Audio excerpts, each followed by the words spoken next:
Welcome to USC Libraries Tutorials. This tutorial will cover aspects of reference formatting for the 7th edition of APA style.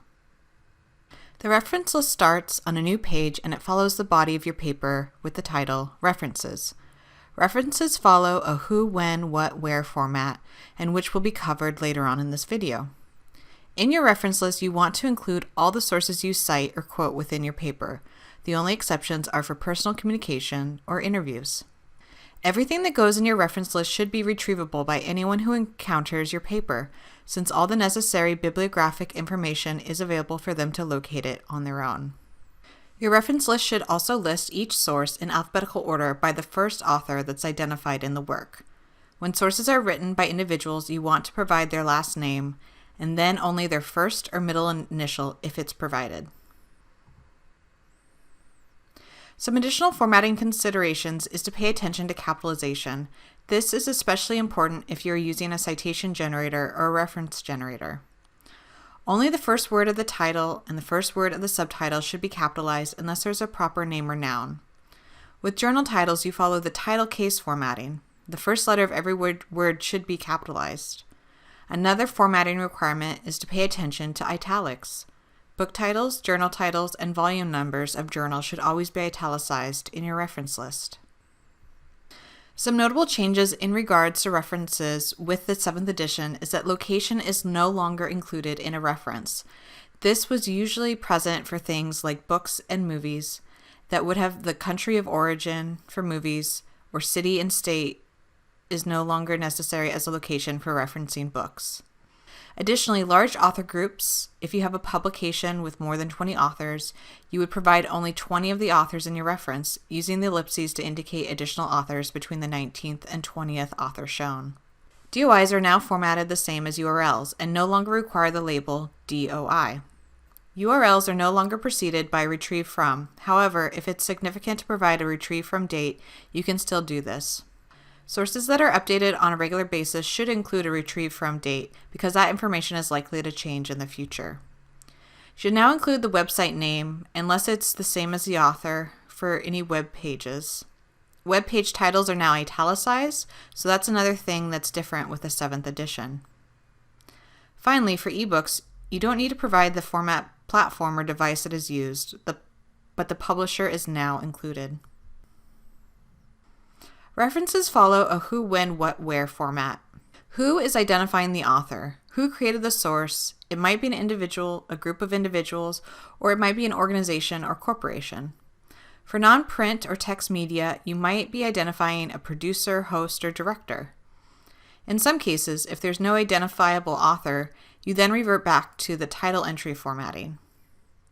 The second element of a reference is the when, or the publication date. Many references just require you to provide the year of publication.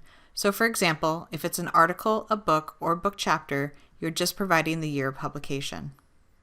If your source is a conference paper or poster presentation at a conference, you would provide the year followed by comma and then the month.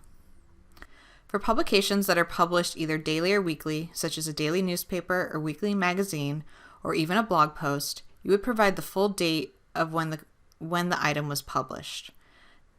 Start with the year of publication, followed by comma, the month, and then the date. If there's no date, which is common with websites and some other content, then you would put n.d. for no date.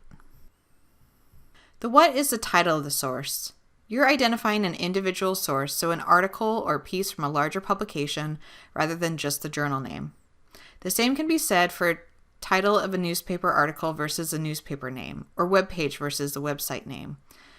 The where is where we see most variation with the new update.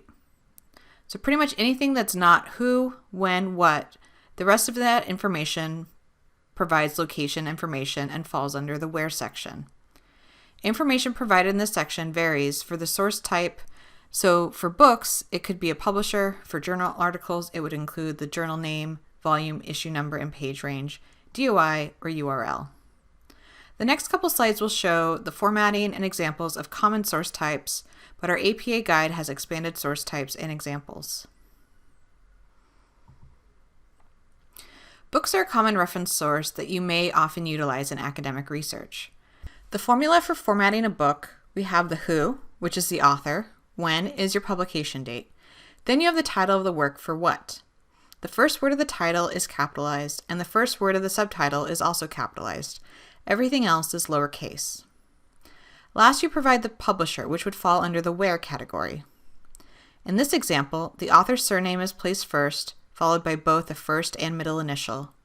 The book was published in 2001, and only the first word of the title is capitalized. Lastly, the publisher is provided. Book chapters are formatted slightly differently. This second example shows how to format a single chapter in an edited book. For the who, you identify the chapter author or authors. For the what, the title of the chapter is provided, but it is not italicized. We do have the first word capitalized. Everything else is lowercase unless it's a proper name or noun. For an edited work, we also want to identify the editor or editors, followed by the title of the book, which is italicized, chapter page range, and lastly, the publisher. Ebooks follow the same formatting as a print book. However, following the publisher, you'll need to provide a DOI or URL. DOI stands for Digital Object Identifier and may even be assigned to print books, like the APA manual. If there's no DOI and you accessed it beyond a paywall, which is what happens when you access content through USC Libraries electronic subscriptions, then you provide the homepage of the database, like we see in the example on the slide.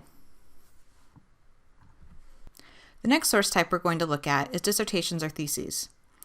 We see who, when, what, and then where. In our example, we have author, year of publication, full title of the dissertation, that's italicized, and we also provide an order number, and then in brackets, we want to establish this is a doctoral dissertation versus a master's thesis, and also that it was completed at the University of Maryland.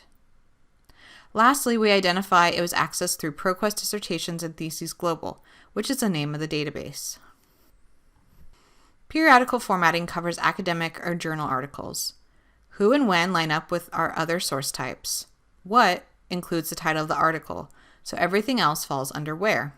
For articles, where includes journal title and volume number in italics. Issue number, when provided, is formatted in parentheses, followed by the page range of the article. Lastly, you should include a DOI if available or URL. Again, similar to ebooks, if you're accessing an article beyond a paywall, you should provide the URL of the journal's homepage. For the 7th edition of the APA manual, DOIs are formatted like URLs, so they begin with https://.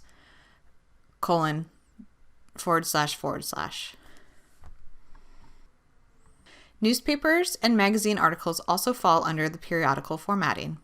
Here we see an electronic news article versus a print. For the when, we see a little bit of variation from our previous example because the New York Times is published daily, so we must include the year, month, and date. We have the title of the article, and then we have the title of the newspaper or periodical italicized, following that title case, so everything starts with a capital letter. Because this is accessed through a paywall or subscription, we provide the homepage URL of the newspaper. For print, everything is the same up to the where. So instead of a URL, we're providing the pages. So in this case, again, this article appears on multiple pages, but it's split into different sections. You put PP to indicate multiple pages, then indicate where the story appears. Websites have changed with the update from 6th to 7th edition and are more limited. Use this reference type when there's no other reference category that fits the source type and the work has no overarching publication. Example, journal, blog, conference proceedings, etc., other than the website itself. In our example, there's no individual author, so the organization becomes the author. Also, APA did away with including a retrieve from date, but in cases where the source changes or is updated on a regular basis, such as my example of the US and world population clock, then you want to include it. The formatting for films has changed, so similar to books, you're no longer providing the country of origin. You do need to provide the format the source is in. For all audiovisual or multimedia content, you do want to indicate the format of the content. In this example of a film, we provide the director, as I wasn't able to identify producers, or producers was unclear.